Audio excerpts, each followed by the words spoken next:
Mheshimiwa Festo Sanga, moja kwa moja kwenye swali. Mheshimiwa Waziri, kuimarisha timu ya taifa ni pamoja na kuhakikisha kwamba sheria na taratibu za michezo zinafuata nchini. Ligi yetu inaelekea mwisho, lakini kumekuwa na mvutano wa hizi timu mbili na viongozi wa TFF.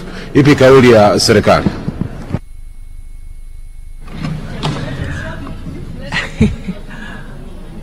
Mheshimiwa Stablaya, unataka kumsaidia kujibu Mheshimiwa Naibu Waziri? Mheshimiwa Naibu Waziri, majibu. Nakushukuru Mheshimiwa Spika.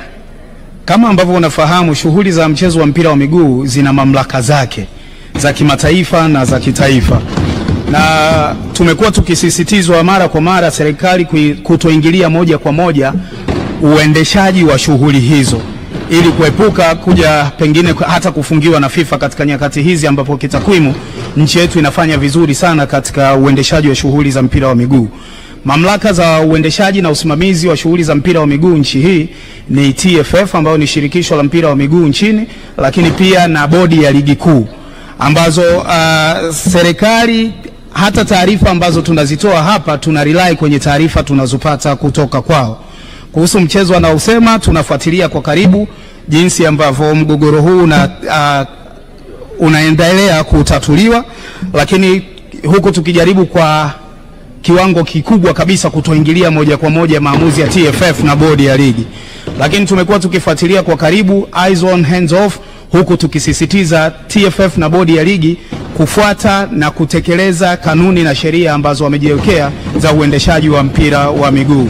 Kwa hivyo kifupi kabisa ni kwamba tunafuatilia jambo hili, lakini tukihakikisha kwamba hatuingilii moja kwa moja na kupelekea nchi yetu kufungiwa kwa vile mchezo wa mpira wa miguu unajiendesha wenyewe. Asante. Mheshimiwa Stablaya, hebu sema unayosema kwenye kisemeo. Maana naona umekuwa naibu waziri wa michezo. Nilikuwa nasema kuhusiana taratibu na sheria ni pamoja na kupata ripoti kwa nini mchezo wa tarehe 8 haukuchezwa.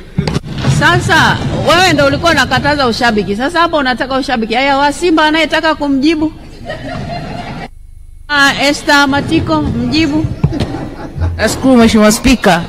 Kama alivyojibu naibu waziri, lazima tuheshimu kanuni ambazo zina guide mchezo wa mpira wa miguu tuweze kukuza vipaji. Tusiweke ushabiki. Mheshimiwa Naibu Waziri, asante sana kwa majibu yako kwa maswali ya Mheshimiwa Bunge. Mheshimiwa Bunge, Wizara ya Kilimo.